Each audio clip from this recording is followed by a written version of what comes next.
A Lion Air Boeing 737 crashed into the sea this morning.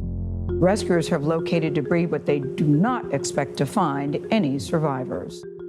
Some of the warning signs, in retrospect, were there all along. Some of the decisions or changes were so subtle that people might not even have realized the importance as they were taking place.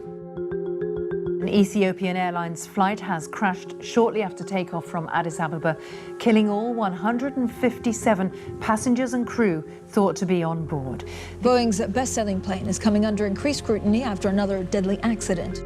We'll do everything possible to earn and re-earn that trust and confidence from our customers and the flying public in the weeks and months ahead. Boeing is an American icon, revered around the world for its engineering innovation. But with 2 crashes in under 6 months, critics have asked if Boeing is straying from its original mission. The SEC is investigating whether Boeing properly disclosed issues tied to the grounding of its 737 MAX airliners. One message described the 737 MAX as a plane designed by clowns, overseen by monkeys. The safety culture at Boeing was corrupted under pressure from Wall Street and executives and board members who were looking more at their bonuses than they were at the integrity of the organization. Boeing was playing a game to a certain extent. It was a game of numbers. They were meeting Wall Street's expectations, but unfortunately that came at the expense of the end customer and the flying public. The failures that happened at Boeing are really complicated and involve subtle forces and cultural changes that have been underway for decades at the company. This is a story of how an American icon lost its way and whether or not it can find it again. 2019 was not the best year for Boeing. Just 5 months apart, 2 Boeing 737 MAX planes crashed, and the planes have been grounded since March of 2019. There's simply no precedent in aviation for a plane this important to be grounded this long. In the first crash, Lion Air Flight 610, something was discovered with the technology on the plane. Investigators believe the plane's sensors or its computers had bad data suggesting a potential stall. There was this software system known as MCAS, that stands for Maneuvering Characteristics Augmentation System. This obscure flight control software was created so the MAX handled the same way for pilots as the previous generation of 737s. Black box data indicated that a bad sensor had triggered MCAS, which automatically pushed the plane down. Within probably 24 hours of them discovering this, Boeing and the FAA put out a warning indicating that this could occur and then also telling them how to counteract it. There is a fix. Simply flipping a switch should have turned the automatic system off. The second crash, however, the same failure. I've covered dozens and dozens of plane crashes, and one of my mantras has always been that crashes don't occur for the same cause. China grounded the plane, and it just set off a ripple effect. Any plane currently in the air will go to its destination and thereafter be grounded. Boeing is an incredible company, and hopefully they'll very quickly come up with the answer. What had been billed as a relatively simple software fix proved not to be so simple. Every time it seemed like Boeing was just around the corner, then, a new issue cropped up. MCAS wasn't the only issue on this airplane. You had issues where the computers were getting overloaded with information. Now there's a new issue that the computers don't start up properly when you want them to. And then the first batch of really embarrassing employee emails leaked. The FAA is demanding answers from Boeing after they waited months to disclose to the agency internal messages between test pilots who were working in the 737 MAX flight simulator. It's running rampant in the sim on me. One pilot referencing the flight simulator.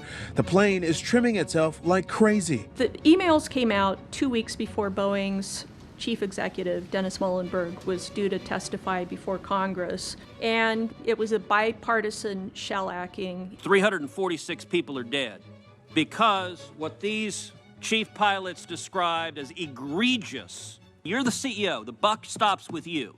Did you read this document?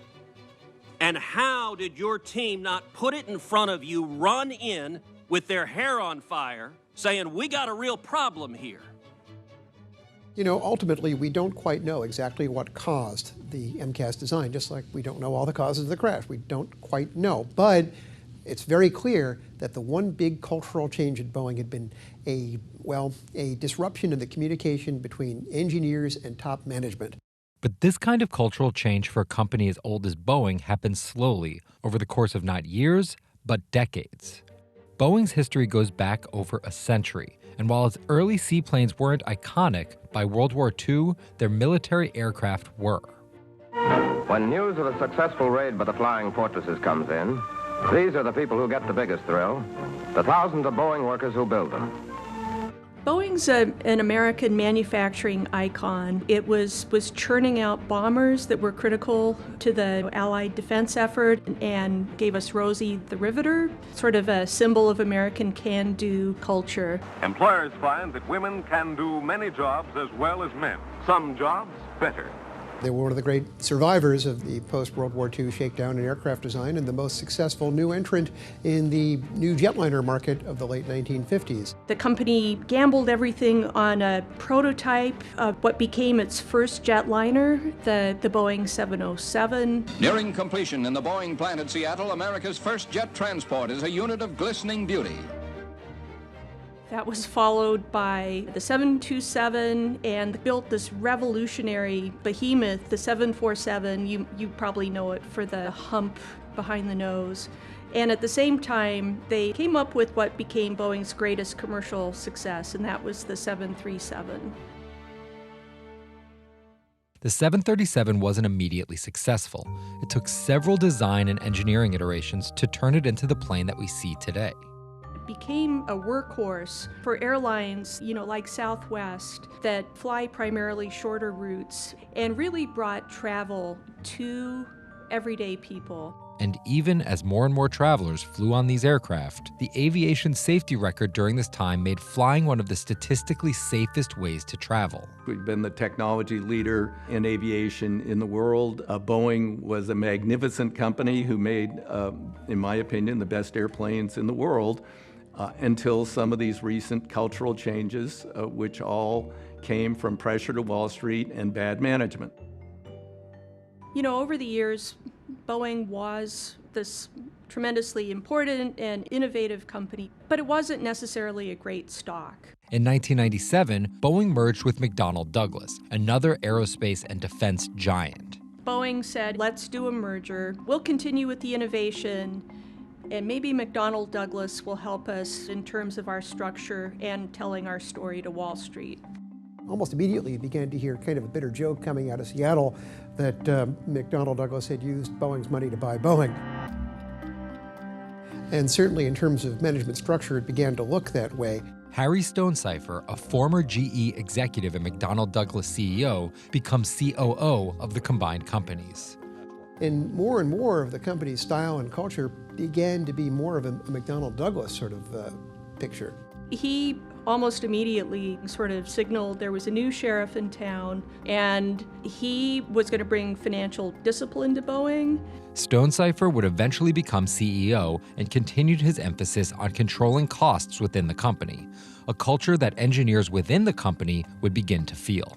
We had breakfast with the president of the commercial This is Stan Sorcher. He was a physicist at Boeing for over 20 years and felt these changes firsthand. And he said he was so proud of cutting his capital expenditure budgets by 60%. Capital expenditures for us were improvements in the factory, in the shop floor, in processes and materials and things like that. By 2000, there was a great deal of dissatisfaction with the way our problem-solving culture was being displaced. And we thought it was just much more difficult for us to do our job. And that's when a lot of people trace this sort of fundamental shift in thinking in terms of what you prioritize, whether that be profits or whether that be engineering. Further evidence of a move away from engineering prowess and innovation to profit was Boeing's decision to move company headquarters to Chicago when Boeing's jet manufacturing and airplane designers were in Seattle. Probably the biggest motivation was to send a message to the street that this was a company that was not going to make investment decisions on the basis of legacy or heritage or anything like that, but rather purely make investment decisions on the basis of returns. And by moving to a place where there were no legacy loyalties, no heritage production facilities, they were sending that message. And it also started to shape how Boeing viewed its own internal investments in things like airplane programs, tremendously important as the company started planning for what became the 787 Dreamliner. Ladies and gentlemen, your 787 Dreamliner. For this event, it was held on July 8, 2007, so 787. Tom Brokaw was there. I was there, just sitting in the audience, just trying to soak it all in. I think they raised the factory door and there was the plane. But at the time, it was an empty shell. We didn't know it, but it was all for appearances. For the 787, Boeing attempted a new system for designing the aircraft. Instead of doing everything in-house, it would outsource much of the plane's design and manufacturing to its biggest suppliers. It was going to be about outsourcing to the places where we could produce things more cheaply, as opposed to the finest, best, safest airplanes in the world, which is what Boeing made for decades. This works for running shoes, ladies' garments, cell phones, hard drives, integrated circuits. It works for everybody. It'll work for you. And I thought, no, it won't. Boeing had never done a plane using this system before. This was very different from, Boeing controlling the processes itself. And it did not go well. We launched the 787. The worst I could think of was that we'd be 3 months late, which is a shooting offense at Boeing. It wasn't 3 months late, it was 3 years late. It wasn't $5 billion over budget, it was 30 or 40 or $50 billion over budget. Grounded the fleet for 3 months. The suppliers, were just in over their heads, most of them. We had years of issues. There was an engine explosion at one point. There was an electrical fire on a flight test aircraft. And I thought, okay, this experiment is done, right? This didn't work. And the executive said, the business model is fine, we just didn't execute it.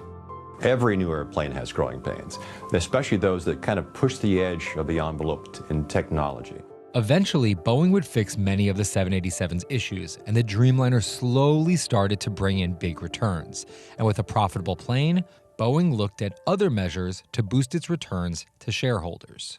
There's different ways of getting your profit up. So one is just that you make the best product imaginable and everybody wants to buy it, and so your sales go up and you make more money on that plane. The other is that you do financial engineering. One common technique for companies to boost their stock price is a practice known as stock buybacks, where a company uses its capital to buy back its own stock from the marketplace. And the math is really simple to understand. If you have fewer shares trading, absent all else, the price goes up, the share's worth more, they get a nice return on their investment. Boeing's stock was on the rise, and by 2015, new CEO Dennis Muilenburg would ramp the program up even more. From 2014 to 2019, Boeing would repurchase about 38 billion of its own shares. They went from a relatively normal percentage, something like 30%, to over 90% of cash being returned to investors. And the contrast to pensions being cut was really shocking and sort of a bitter moment for some people. Buying back shares and paying huge dividends while you're laying off senior engineers to hire cheap labor in India, that's a sickness. But while longtime employees at Boeing may have been frustrated, at the time this was viewed as a huge success. In less than a decade, the company's stock price tripled. Wall Street just loved this company. Its stock shot up. I see a new Boeing. I see just straight line growth. And Muhlenberg was getting the rock star treatment. You're obviously a very accomplished executive, done a great job for Boeing and its shareholders. I wish I had bought the stock when you took over, but I guess still a good deal. Still a good deal. Around the same time all of this was happening, Boeing was selling record numbers of its newest plane, the 737 MAX. The 737 MAX was born out of a competition with Airbus. The aviation industry is a duopoly between Boeing and Airbus, with the two giants controlling almost all of the jetliner market. For both companies, its beating commercial heart is an enormously profitable family of single-aisle jets, the Boeing 737 and Airbus A320. While Boeing had planned to build an all-new jet to replace the 737, it was sidetracked by the Dreamliner debacle. Airbus shocked everyone by announcing a simple upgrade to its A320 family of planes in what became known as the A320neo. Since the new planes had engines that increased fuel efficiency and required no lengthy training for pilots to fly, it became a huge cost saver for airlines and a big hit for Airbus. So Boeing had to do the same thing. If Boeing didn't act or waited too long, they could lose significant market share. American Airlines called Boeing and said, we're going to buy 400 planes. And they will all be Airbus unless you can match their fuel economy and the fact that no pilot training is required. It's identical to their other Airbus models. And the Boeing CEO said, no, we'll match that. We want half that order. With the MAX, Boeing was also trying to shake the image of incompetence that had followed the 787 debacle. So there was a lot of pressure there to show that, hey, look, we can design planes and we can meet deadlines with the MAX. And to their credit, with the MAX, they did. Unfortunately for Boeing, some of the critical engineering decisions that were made came back to haunt them. In late 2015, Boeing's first 737 MAX takes shape, right on schedule. Flight testing begins in early 2016, and in 2017, the MAX enters the commercial market, months early. And it is, in fact, the fastest-selling aircraft in company history. You saw huge orders come in for both companies. Airlines seemed generally pleased with it, and to be honest, they still are. Even after the crisis, some of the biggest customers say, you know what, this is a good airplane. But internal emails made public from investigators revealed that Boeing had gone to extraordinary measures to get the MAX into the air, including some employees lying to the FAA. The chief technical pilot on the plane described how he used Jedi mind tricks on regulators. In one exchange, a Boeing employee says, "I still haven't been forgiven by God for the covering up I did last year." The most disturbing thing we've found is there was a 2013 meeting and they conspired to conceal this system. MCAS was created so that the larger, more fuel-efficient engines on the MAX wouldn't make the plane handle any differently than the previous generation of 737s. At that meeting, they said, well, wait a minute. If we tell anybody about this system, then they might require that pilots have additional training, and our bosses from the top in Boeing and our contracts with the airlines say no additional training required. So we have to conceal this.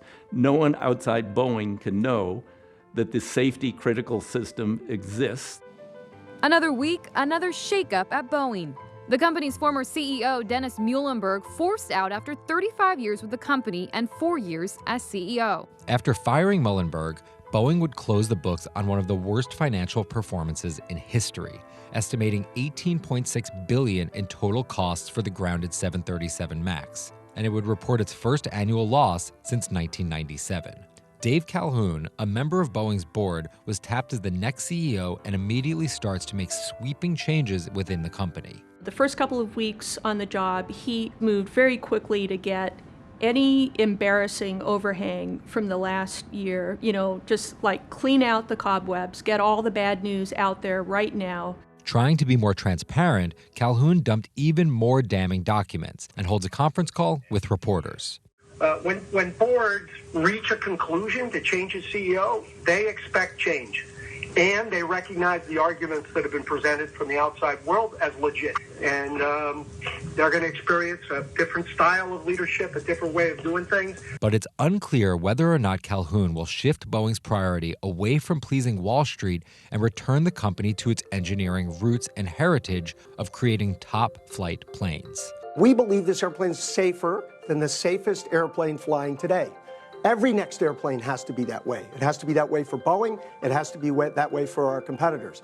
He's been on the board since mid-2009, and also one of the, well, almost all of the board members that do not have an engineering degree is from a purely accounting background, private equity, hedge funds, that kind of thing. This is a bit strange because on one level the company really needs to change. On the other hand, other than a shareholder emergency, I'm not really sure what would be the instigator of that change. We are going to have the most open book the world's ever seen on this subject. Transparency is what we lost for a moment, and it's something we have to regain because it speaks to the trust that the world has in us. I am very hopeful that he can restore the safety culture there so that they can focus on making safe airplanes. The old days of simply harvesting cash from legacy programs and returning it to shareholders need to stop. And the idea of engineers being some sort of commodity that you can rely upon to come through for you, that needs to stop too. You know, the bigger issue of setting the tone, changing culture, which, you know, these things happen gradually, bit by bit. He's saying all the right things right now about correcting course, but we won't know for a while as to whether Boeing's on the right course.